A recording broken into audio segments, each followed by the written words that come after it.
sabihin kung farmers president ako, pati sa estudyante ko mga unang-una, paggamit ng pestisidyo, pagkakaraan, kung ano yung dapat at hindi dapat. Pangalawa, yung mga abono, sinabi nga kanina, yung mga tamang gamit.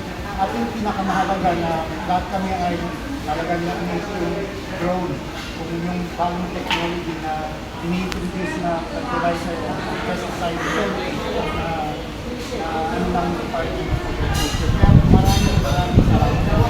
Dahil namin natutunan sa ngalan ng aming mga kasama sa farmers dito ng Matil, Farmers Association at ang aming technician, Jose Wilson, na talagang maraming sana po ipagpatuloy niyo po at grabe talaga.